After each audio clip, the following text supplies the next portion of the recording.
Y este episodio llega a ustedes gracias a Global Mind Therapy, consultora de psicología social orientada a la intervención de grupos, equipos de trabajo y comunidades. Encuéntralos en las redes sociales como GMT Consultores. Global Mind Therapy, podemos ayudar. Uno de los grandes problemas de la sociedad actual es que no sabemos estar solos, pero no sabemos estar solos porque nos cuesta estar con el otro. Eso nos dice Joseph Noel Freud apoyándose en Donald Winnicott, un psicoanalista británico contemporáneo. Paradójicamente, aprendemos a estar solos cuando estamos en compañía de alguien. Pero estar con el otro va de la mano con la convivencia. Saber respetar la diferencia es una condición para habitar este mundo. Uno de los grandes desafíos que nos trajo la pandemia es el ejercicio de la solidaridad. Menuda tarea para la humanidad en el siglo XXI, donde el individualismo y el sálvese quien pueda está a la orden del día. Para ser solidarios, la empatía no nos alcanza, porque solemos ser comprensivos con aquel que es semejante, con el que se parece a mí. En el episodio anterior de La Palabra y el Vínculo, Marcelo Viñar señaló que para que haya solidaridad se necesita cambiar la política. Una comunidad concernida frente al dolor es la clave. Este psicoanalista señaló que todo gesto, todo acto que hacemos en la vida cotidiana tiene consecuencias y efectos políticos. La acción preventiva y solidaria consiste en un reparto del poder. La democracia, con todos sus impases, ha demostrado que el fraccionamiento del poder sigue siendo la mejor forma de convivencia, de establecimientos de acuerdos que nos permitan soportar las diferencias, la enemistad, inclusive lo extranjero, lo extraño, lo distinto a mí. En este episodio de La Palabra y el Vínculo, Joseph reiteró que sin solidaridad no podemos avanzar como humanidad. Habló con preocupación de los adolescentes que han roto la cuarentena en este tiempo de pandemia, producto de una autoridad que está en decadencia hoy día, de unos padres que no ponen límites por culpa, porque no disponen de tiempo para estar con sus hijos, y cuando están juntos hay pantallas de por medio que hacen difícil el encuentro. A Joseph desde siempre le interesó investigar y trabajar sobre el mundo psíquico de niños y adolescentes, pero no solo se ha interesado por investigar el vínculo parentofilial, sino también el vínculo de pareja. Por esta razón, Luciano Lutero lo invitó a prologar su último libro titulado La pareja en disputa, donde se interroga precisamente por qué nos cuesta tanto estar juntos hoy, no solo como pareja, sino como sociedad. En este libro, una de las temáticas que aborda Luciano es el problema de la transgresión. A propósito de lo que fue la conversación que tuve con Joseph, quise compartir con ustedes parte de lo que ha ido pensando Luciano en torno a la idea de la transgresión de la cuarentena. En un ensayo titulado Adiós a la transgresión, señala que hoy se le tiene poco miedo al virus y por lo tanto se le teme más a la soledad o a la depresión que al mismo contagio. Frente a esto, Luciano se pregunta si estas acciones per se tratan de transgresiones. En todo caso, el vocabulario de la transgresión sirve para dar cuenta del tipo de norma que se pretende desafiar, como si con el tiempo hubiera cambiado el modo que tenemos de entender la consigna «quédate en casa». Que hoy día se haya instalado el vocabulario de la transgresión con el sentido violento e incluso criminalístico del término, no habla de que es preciso revisar el modo en que se asumió el sentido de la cuarentena en base a un sujeto homogéneo. Tal vez sea momento de pasar de la cuarentena a las cuarentenas, para ubicar diversos modos subjetivos y objetivos también de vivir la cuarentena, ya no solo en base a excepciones, sino a diversidades. A veces, los adolescentes transgreden, entre comillas, por falta de límites, pero también porque a mi modo de ver son chivos emisarios de una sociedad sin límites, ansiosa, compulsiva, que no tiene un lugar en el otro. En pocas palabras, poco solidaria. Volviendo a Joseph, el juego no solo es un recurso que nos ayudaría a transitar este tiempo, además nos permite recordar lo que significa compartir un espacio común, atravesado por reglas que hacen posible el encuentro. Pero para jugar, dice Joseph, paradójicamente necesitamos el pájaro fantástico del aburrimiento, como nos mencionó Marcelo Viñar, condición que nos saca del frenesí y tener el deseo de darle lugar al otro en nuestro mundo. Yo soy Nelson Ruiz y estoy muy contento de tener con nosotros al sobrino nieto del creador del psicoanálisis. Él es Joseph Noel Freud en La Palabra y el Vínculo.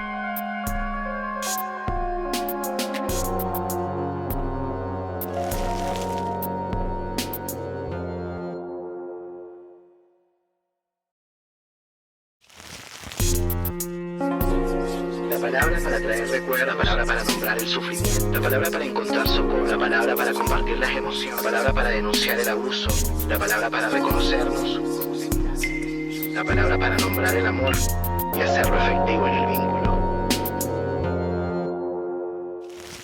Bien, damos la bienvenida a un nuevo episodio de la segunda temporada del podcast La Palabra y el Vínculo. Hoy nos encontramos con Joseph Noel Freud, que es licenciado en Filosofía y Ciencias de la Educación, psicólogo clínico y psicoanalista. Su abuelo materno fue primo del creador del psicoanálisis, pero no solo es sobrino nieto de Sigmund Freud, es hijo de Mauricio Noel, un prestigioso psicoanalista argentino que creó la Asociación Argentina de Psiquiatría y Psicología en la Infancia y la Adolescencia.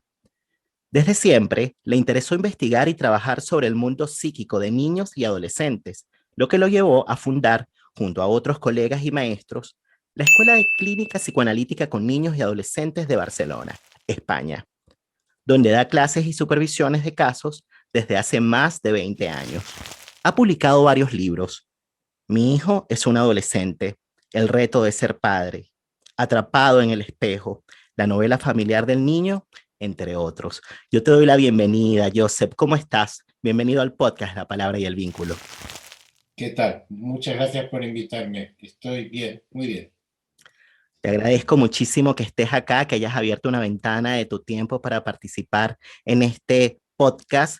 Y fíjate que, bueno, la intención, un poco como te decía fuera de la grabación, es la de conversar un poco acerca de tu carrera, pero sobre todo también quizás deteniéndonos un poco en lo que ha sido este tiempo, ¿no? Fíjate que, bueno, recientemente, por lo menos acá en Santiago, recién acaban de dictar nuevas medidas y esto es algo que acaba de salir del horno.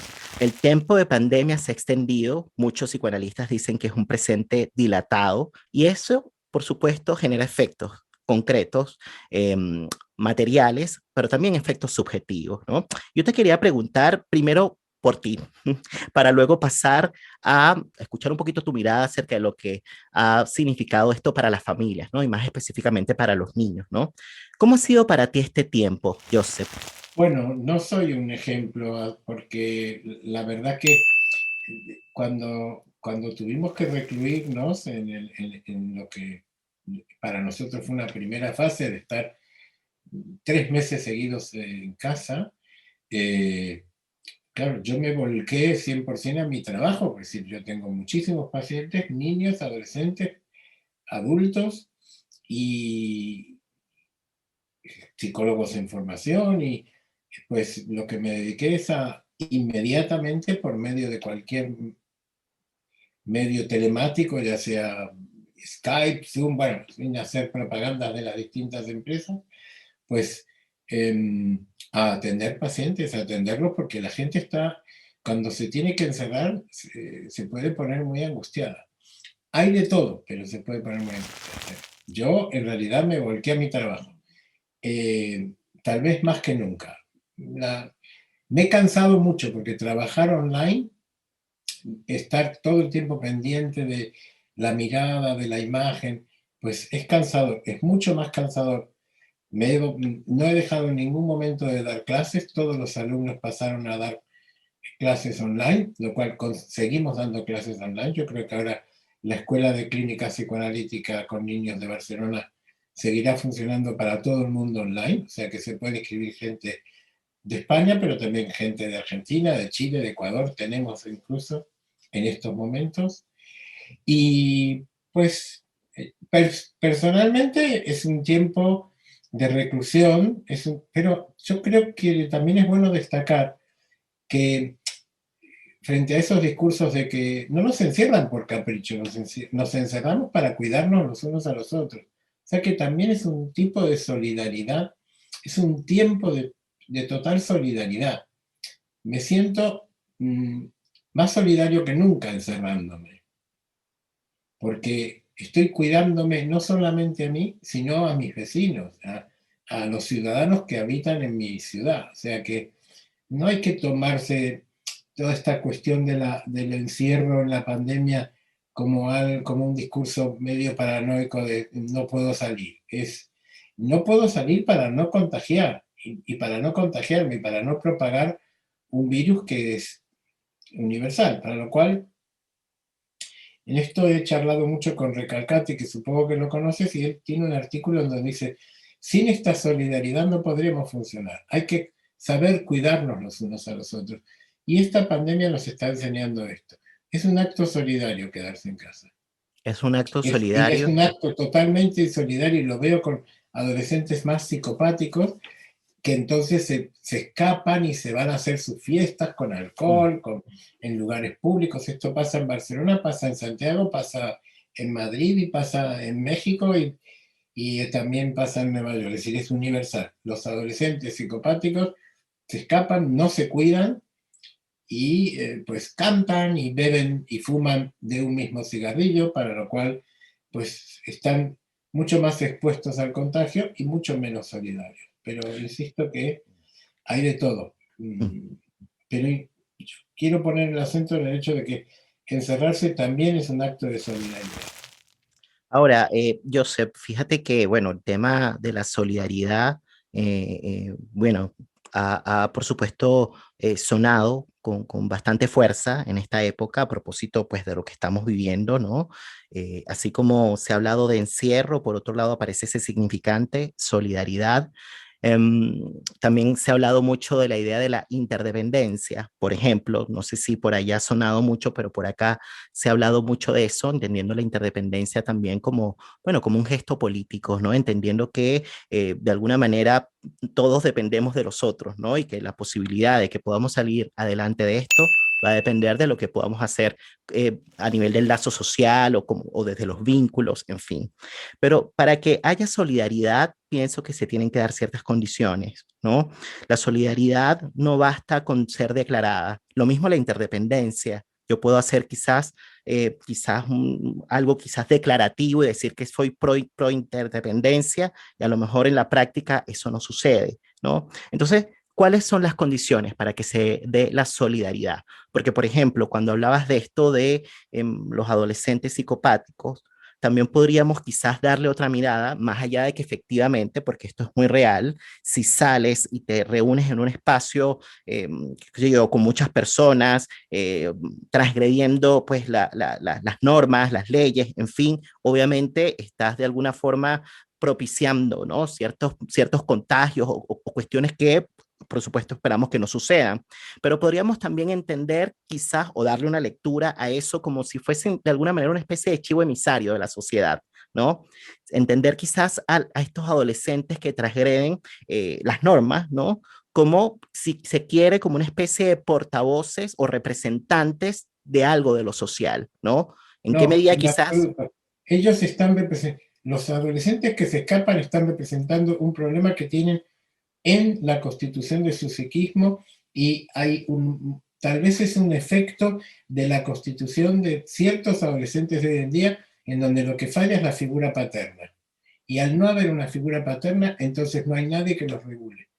Yo, en cambio, entiendo que el confinamiento es un efecto, estaba buscando justamente, es una solidaridad necesaria para aprender a estar con el otro. El artículo al que hago referencia y que apareció en un periódico italiano de Máximo Recalcati se llama Nessuno si salva da solo. Quiere decir, nadie se salva solo. Todos nos necesitamos para salvarnos. Yo necesito al otro para hacer mi propio psiquismo. Pero ahora más que nunca, en una época de pandemia, necesito que el otro se cuide para cuidarme y el otro necesita que yo me cuide para cuidarse. En ese sentido, yo creo que el virus nos ha enseñado lo que es la libertad. solo porque tenemos que estar confinados sabemos exactamente lo que es la libertad. Porque, y aparte aquí, Máximo, que estoy totalmente de acuerdo, es un juego de palabras entre igualdad, porque somos iguales, pero sin fraternidad no hay libertad posible. Así que el encerrarnos, el confinarnos, es un acto de fraternidad.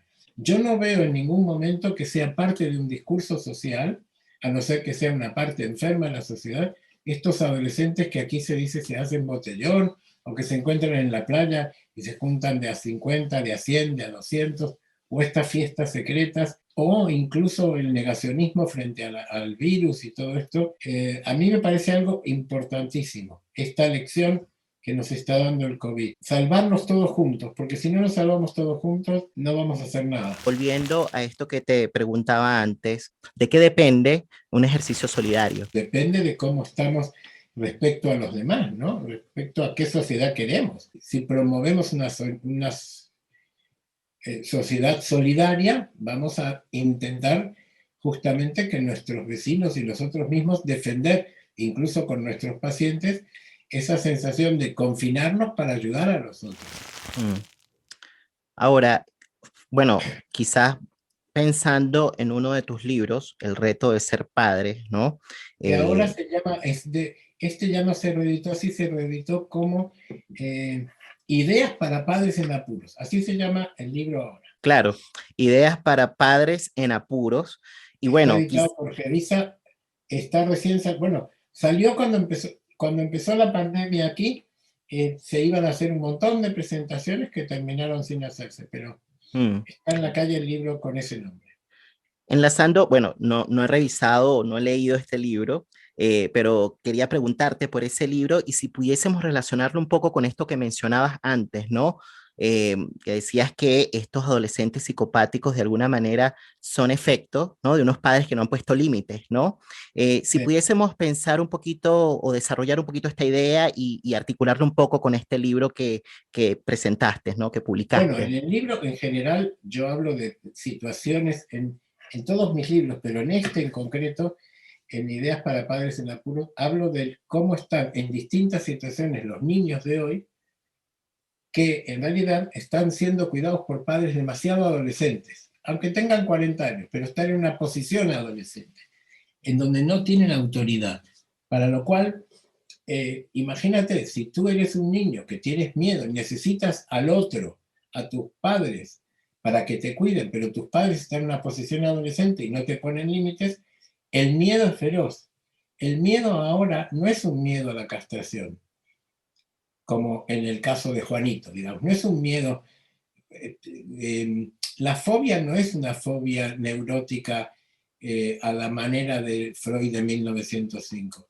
Las fobias actuales son angustias, agonías primitivas, como diría Winnicott, porque ante el vacío que produce el hecho de que a mí no me está cuidando nadie, me puedo caer en un vacío brutal. Los brazos que me tienen que sostener son muy frágiles. Necesitamos más padres, en ese sentido digo, padres en cuanto a personas en función de padre, me da igual si es una mujer, un hombre, me da igual el tipo de pareja. Necesitamos una función paterna que pueda limitar el deseo del niño. El niño no puede hacer lo que quiera. Las pulsiones no son 100%, o no deberían ser desatadoras y desatadas y permanentemente tendiendo a ser satisfechas. Tiene que haber alguien que diga, es hora de comer. El niño que dice, yo solo quiero comer macarrones, espaguetis, pasta.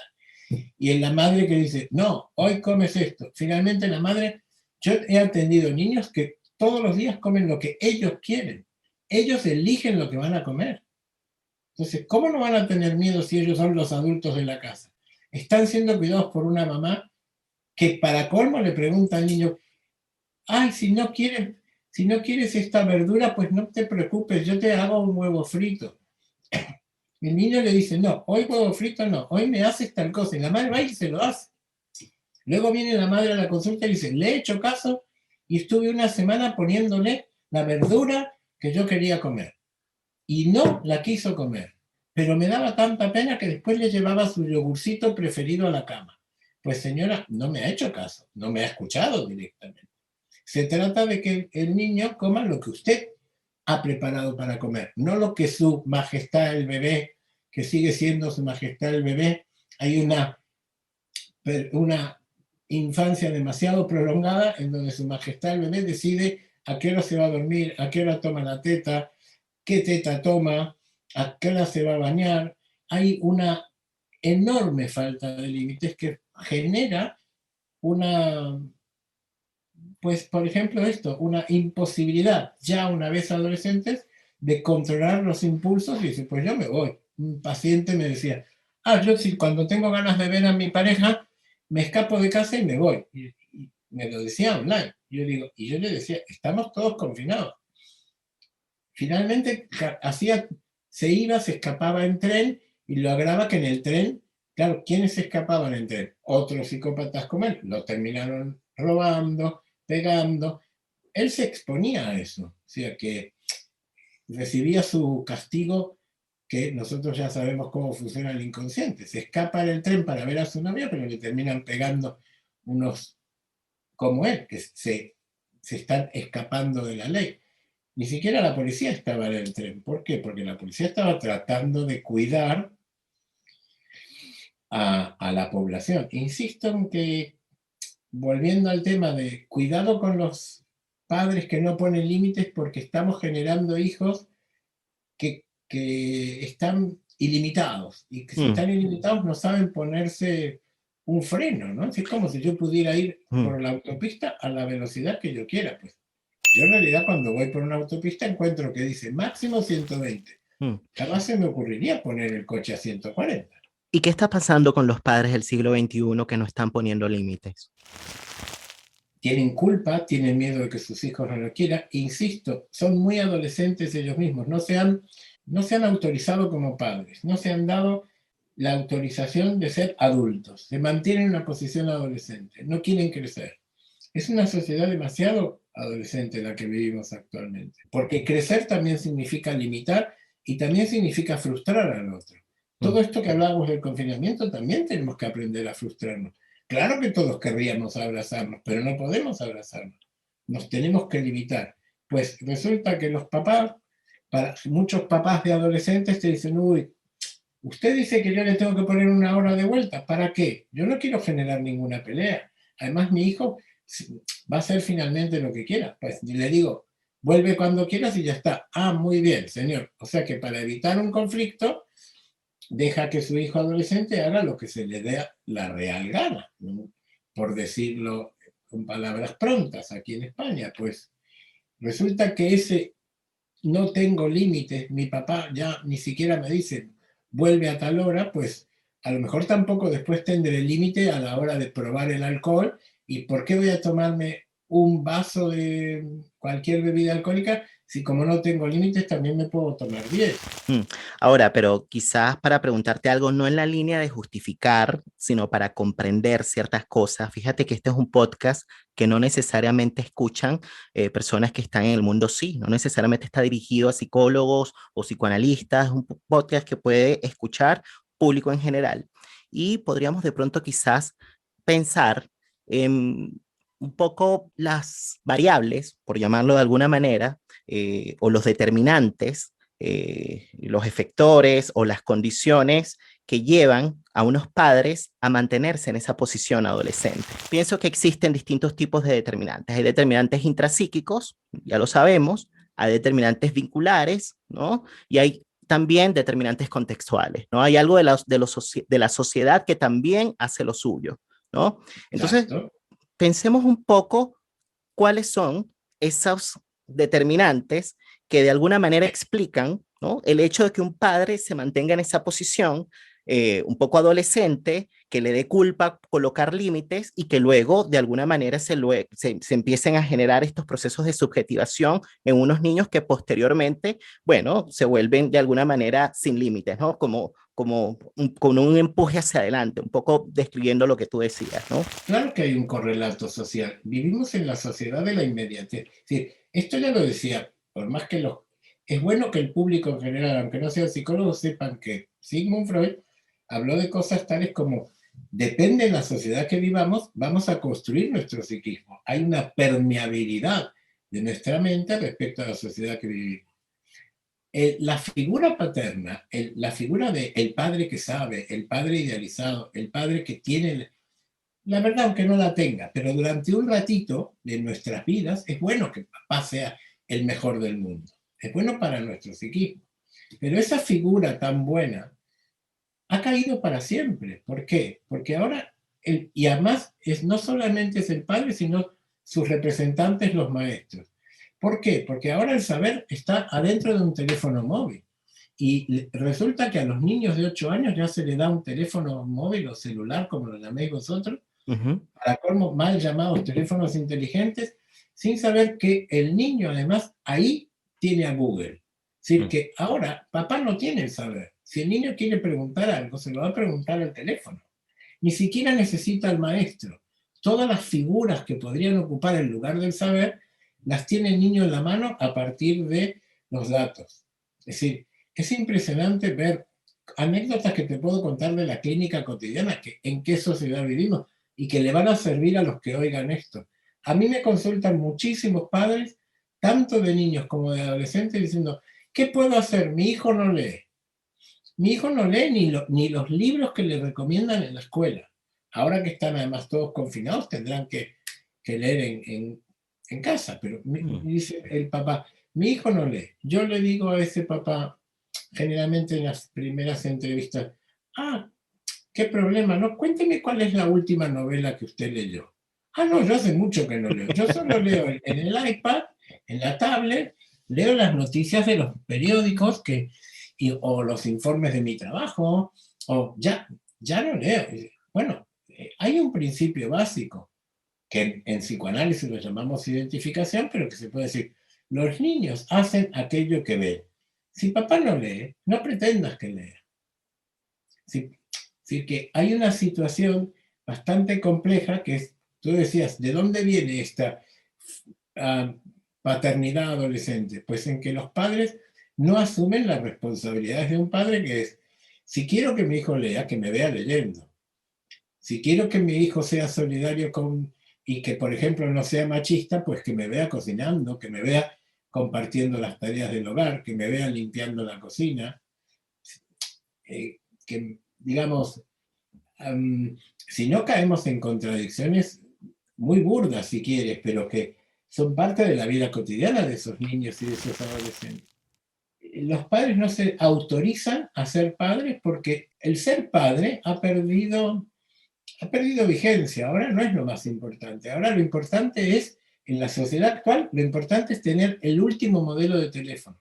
Los chicos de 14 años, que están imitando a sus padres, por supuesto, ya te dicen, no, este iPhone que tienes es muy viejo, ha salido el nuevo y yo ya lo tengo, y tiene 3 cámaras y tiene no sé cuánto. Pero esto no lo han inventado solos, esto lo sacan de los padres. Claro, pero ahora que hablábamos un poco de los condicionamientos, ¿no? Hablas de iPhone, ¿no? Y colocas un ejemplo muy concreto, ¿no? De un dispositivo que está fetichizado hoy, ¿no? O sea, cualquiera quisiera tener un iPhone, digamos, último modelo, que toma tremendas fotos y que, en fin, ¿no? Y que te permite, qué sé yo, hacer miles de cosas, ¿no? Y esto tiene que ver, podríamos pensar un poquito como con el tema, digamos, del orden neoliberal, ¿no? Del modo en que se instala el orden neoliberal también en la subjetividad. Por supuesto, toda la cuestión del capitalismo está ahí.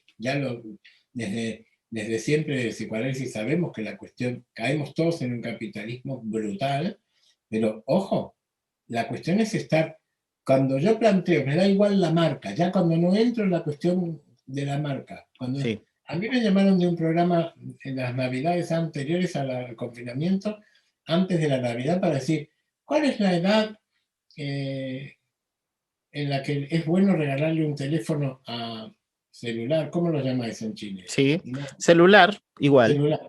¿Cuál es la edad de dar un celular a un niño? Digo, si es niño, no estoy de acuerdo, no hay. Digo, mire, a partir de los 16 años. Lo dije sabiendo que estaba provocando, pero la respuesta de todos los radioyentes, porque eran una radio en directo, oiga, que yo le acabo de regalar un teléfono a mi hijo, me da igual la marca, un Sí. teléfono a los 8 años, se lo regalan en la primera comunión. Digo, ¿y para qué quiere su hijo? Y me dice, no, no, el que está mal es usted, me dicen los padres por la radio. Digo, ¿por qué? Dice, es que yo si no tiene mi hijo un teléfono, ¿cómo se enterará de los deberes? Porque tiene que estar en el grupo de WhatsApp del cole, tiene que estar, yo tengo que estar en el grupo de WhatsApp estamos en la sociedad tan hipercomunicada, ahí tenemos que citar a Bauman, que ya estamos en la sociedad líquida o gaseosa, es decir, los vínculos pasan a través de WhatsApp. La gente, yo tengo pacientes, incluso adultos, que me dicen, he estado hablando con mi novia, y cuando uno quiere indagar más, así como se dijeron, no, bueno, hablando, estábamos escribiéndonos por WhatsApp, pero ya lo utilizamos como un sinónimo de hablar. Es decir, es una comunicación vacía, es decir, no hay un Entre ojos, cuerpo. una mirada, una puesta del cuerpo en la relación, una utilización de la metáfora, como si decir, vamos cada vez más a un mundo en donde se usan muchos iconitos de estos, muchos corazoncitos, en lugar de mirar a los ojos a alguien para decirle te quiero, te deseo, o tengo ganas de estar contigo. Es decir, que cuidado con la sociedad de la inmediatez que impermeabiliza todo, porque además tengo ganas de estar contigo, y otro de los problemas de los adolescentes actuales. Y tiene que ser ya, no me hagas esperar. O sea, que estamos en la época en donde se liga por Tinder. No sé si existe esa aplicación allí, Sí. pero bueno, pues los chicos ya no se conocen teniendo que tomarse una cerveza, una Coca-Cola o lo que se quieran tomar y tratando de... Ya no hay niños, chicos, adolescentes que dicen, tengo vergüenza de decirle a tal o Pascual que le gustó o me gusta.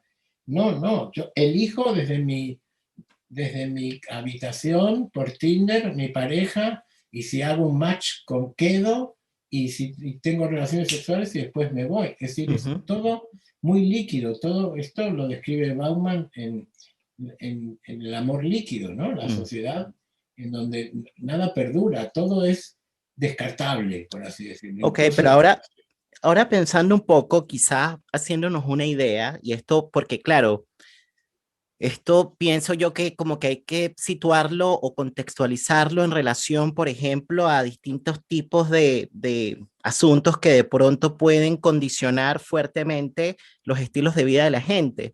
No es lo mismo una familia en confinamiento en el sector oriente de Santiago, que es como que un sector pudiente, ¿no? Que una familia en confinamiento en un sector popular, ¿no? En un sector donde hay mucha precariedad, en un sector donde las casas no tienen ventanas, etcétera, ¿no? Y ahí estoy introduciendo una variable que tiene que ver con la violencia estructural, ¿no? Que por supuesto produce desigualdad social. Y eso, por supuesto, al mismo tiempo condiciona los vínculos de una familia. Entonces, vamos a imaginarnos que quizás la violencia estructural no está, ¿no? Vamos a imaginarnos que quizás no existen demandas neoliberales que empujan hacia el consumo, hacia la inmediatez. Vamos a imaginarnos que quizás no estamos atravesando un tiempo que es potencialmente traumático. Vamos a neutralizar esas variables que ya son fuertes, que ya son Sí, tremendas, demasiado difícil el ejercicio que demasiado, me propone. justamente, y por eso es que de alguna manera te estaba invitando como a pensar en esta otra dimensión de la subjetividad que tiene que ver justamente con lo transubjetivo, ¿no? Pero quizás dejando lo transubjetivo allí, porque es un temazo, me parece que es bastante complejo, volviendo un poco a lo que pasa puertas adentro, ¿no? Volviendo un poco a lo que pasa en el hogar. Vamos a imaginarnos que finalmente los padres acusaron recibo, ¿no? Y dijeron, sí, tengo que poner límites, tengo que posicionarme como padre, tengo que ejercer mi función parental, tengo que de alguna manera, qué sé yo, compartir un poco más directamente con mi hijo sin que me den tantas pantallas, ¿no? Sin que estén los dispositivos de por medio. Ok, pero pensaba en que algo tiene que suceder, pensando por ejemplo en el juego, ahora que estamos hablando por supuesto de los niños, ¿no? Para que un juego se dé, tiene que haber algo de lo espontáneo, ¿m? Algo de la espontaneidad, ¿no? Para que se puedan desplegar también procesos creativos allí, ¿no? El juego, si se impone, no funciona, ya deja de No. ser juego. Entonces, pensaba en eso, Joseph. cuáles son las condiciones como para que se pueda generar encuentro, para que se pueda dar comunicación, como para que se pueda dar de pronto una instancia, aunque sea pequeña, mínima, porque estamos en una sociedad que es muy complicada. Y efectivamente, y por eso es que traía el tema de clase, ¿no?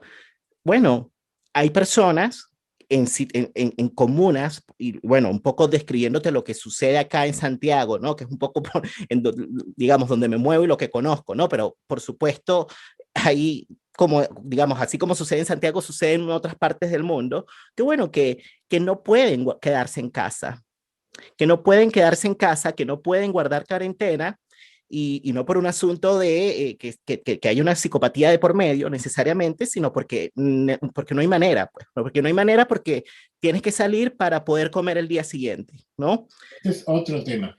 Que Nada es que ver otro con lo que tema. estaba planteando. Exactamente. Entonces, pensaba en eso, quizás volviendo a la idea del juego y de lo espontáneo y del encuentro, ¿cuáles son las condiciones que permiten el encuentro y el juego entre un padre y un hijo? Bueno, ahí ya, quitando todas las variables que tú me has puesto, pues en realidad tendremos que introducir la palabra deseo. Tiene que haber ganas, no solamente tiene que haber, primero tiene que haber un vacío, ¿sí? A pesar de que parezca paradójico, me tengo que aburrir para querer jugar. El aburrimiento no es insano, es muy bueno.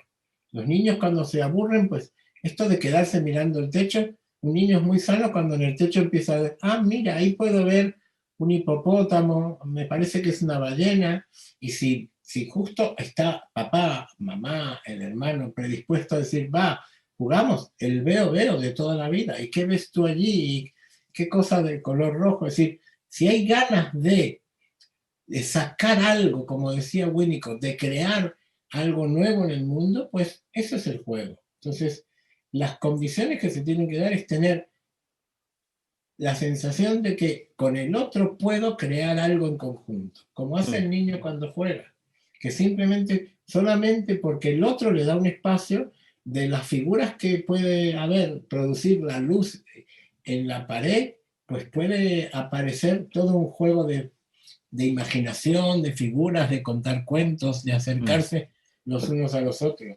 Al niño hay que dejarlo, si se Winnicott hablaba del gesto espontáneo. Si lo dejamos solo, espontáneamente el juego va a aparecer, mientras no haya un problema de salud mental. Si apartamos todos los problemas de salud mental provenientes de las cuestiones sociales, como tú has comentado, donde la gente por hambre tiene que salir a trabajar, no me estoy metiendo. Yo también trabajé en Río de Janeiro en las favelas, ¿eh? Y ahí ya, evidentemente, no me meto, es decir, es otro el trabajo que voy a hacer. Es No, otra realidad. no voy a ir con interpretaciones psicoanalíticas de que si tienen o no tienen el complejo de Edipo o qué les está pasando con la función paterna. Pero no es a lo que me dedico ahora, quiero decir. Vivo en una ciudad, atiendo a gente, por suerte, de diferentes clases sociales y puedo entender las realidades sociales de distintos lugares. La pregunta que tú me hacías es, ¿qué podemos generar como adultos para que haya juego? Pues mayor comunicación intergeneracional, que las generaciones no se hablan. Tengo adolescentes que dicen, mis padres no me dejan, porque todos tienen cualquier cosa, aunque sea una vieja máquina para hacer una consola que se llama un videojuego. Sí. Mi padre no me deja jugar a eso. Hablo con los padres y digo, ¿qué les pasa con este videojuego? Y se está todo el día pegado a eso, no quiere ni hablar con nosotros. Y digo, ¿y usted se ha enterado de qué juega su hijo? ¿Por qué no le pregunta por qué no le enseña a su hijo a... Yo he curado directamente a un niño adicto al Fortnite, que es un jueguito de estos de teléfono, jugando al Fortnite con él. Pero claro, hay que decirle a los padres, entérese de lo que está viendo su hijo. Siéntese con él. Vean juntos el mundo. Observen, charlen, hablen. Hay una situación social actual, y que vuelvo a la cuestión de la solidaridad, en donde se actúa mucho pero se habla poco. Entonces, creo que esto sí es algo que nos ha enseñado el psicoanálisis, que es retomemos el poder de la palabra. hablando, vamos a acercarnos más entre nosotros, sobre todo si tenemos que estar confinados. Yo durante el confinamiento en España he visto que hay familias que cada uno está enchufado en una cosa diferente, pero hablan muy poco entre ellos. Y ya que ustedes tienen que volver a estar confinados, bueno, supongo que cuando se pase este programa ya habrá pasado, pero mientras esté confinado, no obliguen a repetir las situaciones que pasan cuando estamos desconfinados. No es la misma realidad. A mí me he tenido que pelear con mucha gente, por ejemplo, aquí en España, han querido reproducir el colegio tal como si no, como si hubiera no, colegio. eso es una locura. Y a mí me parece lo más loco del mundo, porque Sí. ¿cómo le estás dando a 8 horas de clase a un niño que está... Yo, que estoy acostumbrado a ver 10 pacientes al día, veo 8 por Zoom y ya Estás me canso. agotado. ¿Cómo es que le dan a un niño de 8 años? Hay uno me decía, me dice, ¿tú puedes hacer algo para decirle a mi maestro que me deje ir a hacer pis? Digo, ¿cómo que no te deja ir a hacer pis? Sí, no, porque tienes que estar frente a la pantalla todo el rato durante 3 horas. Luego te dan un recreo de 15 minutos. ¿Pero qué les pasa? ¿No ven que ese chico está sufriendo? Acaba de estar encerrado en casa.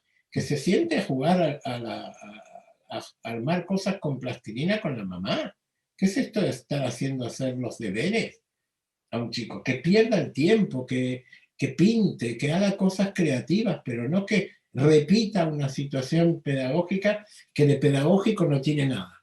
Los maestros se han visto absolutamente sobrepasados por la pandemia y creen que repetir la escuela como si no hubiera pandemia es la solución y para mí es el fracaso. Absolutamente, absolutamente. Fíjate que, bueno, cuando te escuché en la presentación del libro de Luciano Lutero, de La pareja en disputa, y bueno, que para quienes nos están escuchando, La pareja en disputa, acá está, ahí lo ven. Ese es un libro que publicó Luciano a través de Letras del Sur. El subtítulo es En tiempos de sexo sin erotismo, ¿por qué nos cuesta tanto estar juntos? Y bueno, este libro fue prologado por Joseph Noel Freud. Y en esta presentación decían algo que me parece que está un poco cercano a esto que estás diciendo, ¿no? Como, y bueno, a propósito también de que hay un escrito al inicio de este libro en donde Luciano bueno, comenta, ¿no? Cómo se ha intentado reproducir, ¿no? De manera digital un mundo real, ¿no? Como que si fuese posible eso, ¿no?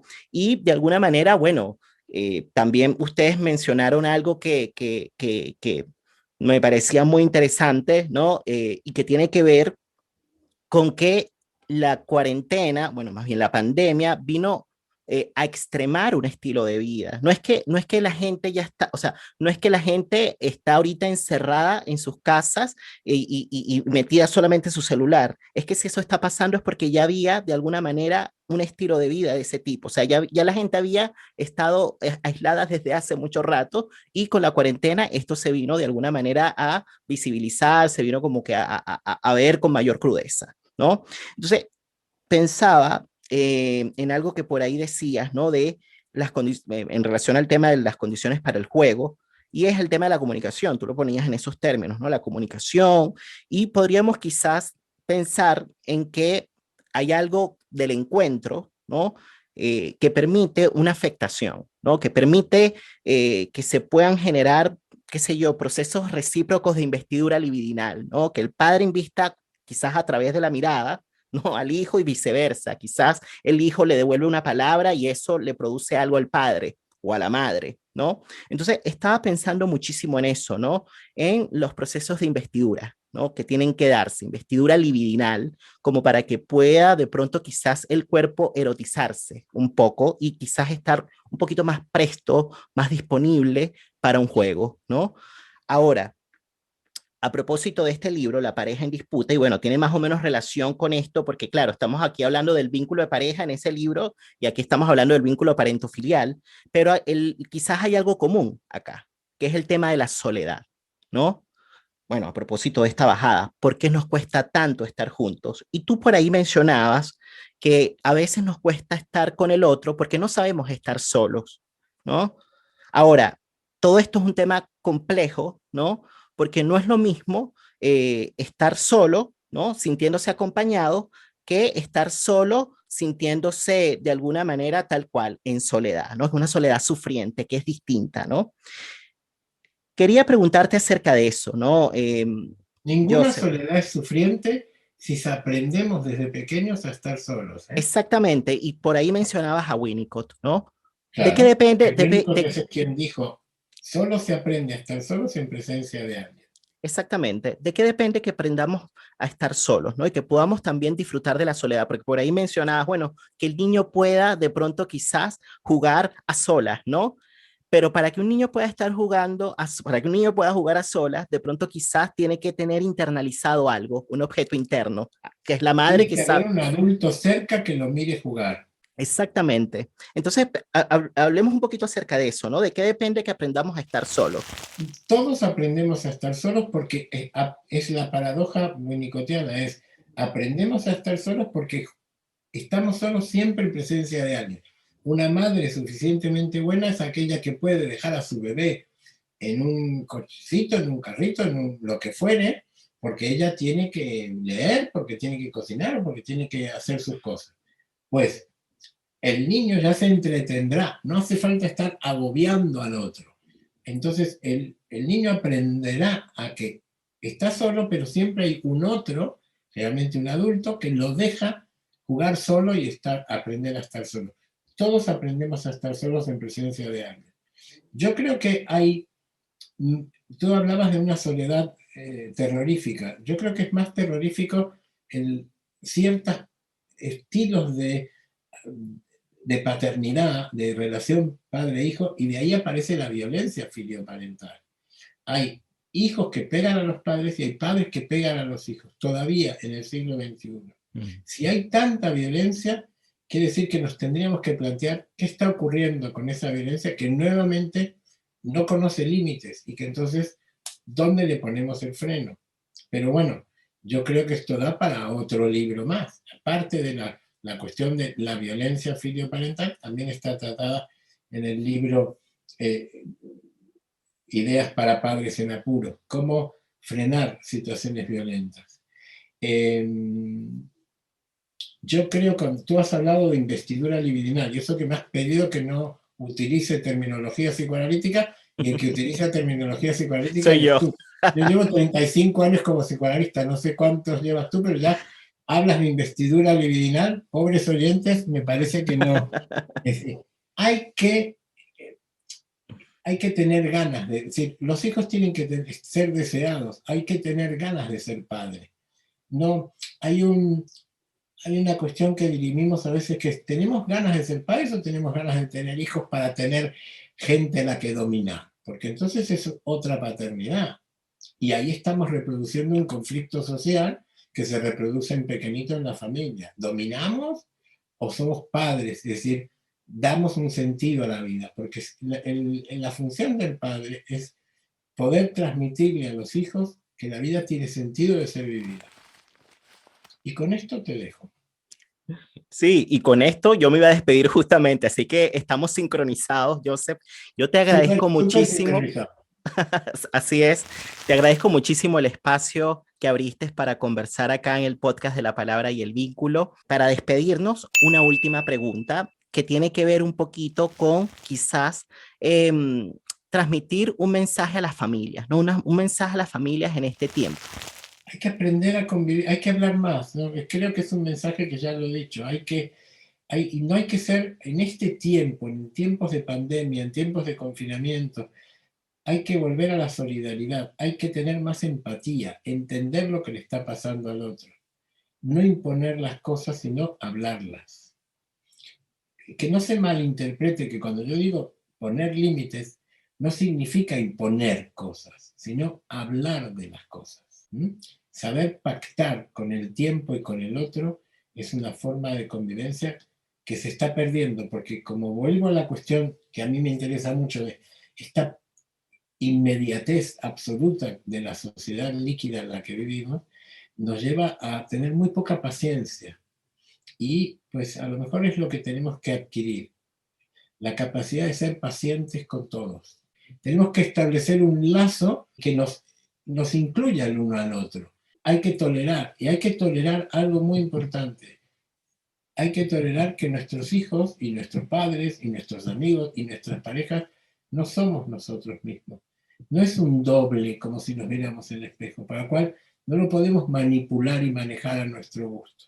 Hay que respetar lo diferente que es el otro.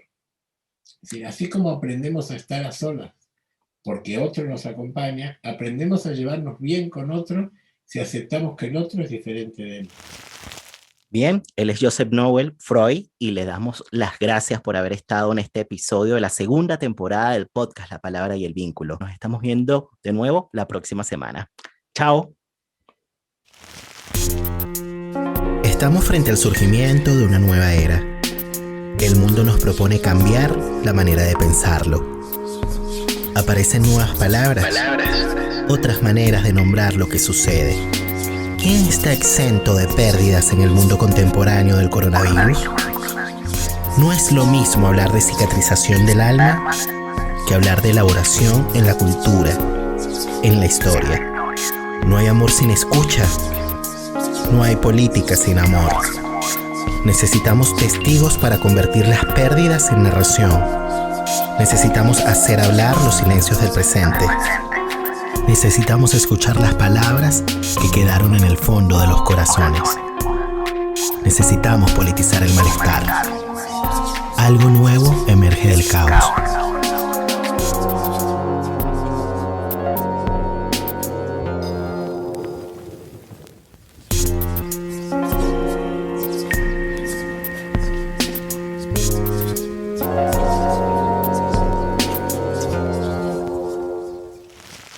Quise darme unos minutos más para agradecerles a ustedes la compañía. Gracias por estar allí del otro lado de la pantalla.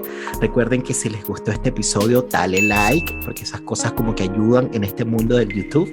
Y si existen personas que les interesa este contenido, pues por supuesto compártanlo con ellos. Recuerden que este programa es patrocinado por Global Mind Therapy, Podemos Ayudar, que es una consultora de psicología social dedicada al abordaje de los grupos, equipos de trabajo y comunidades. Visiten la página en Facebook o el Instagram, la cuenta en Instagram bajo el @GMT Consultores, ¿no? Una consultora de psicología social, trabaja desde el psicoanálisis y desde el psicodrama y de la cual también participo.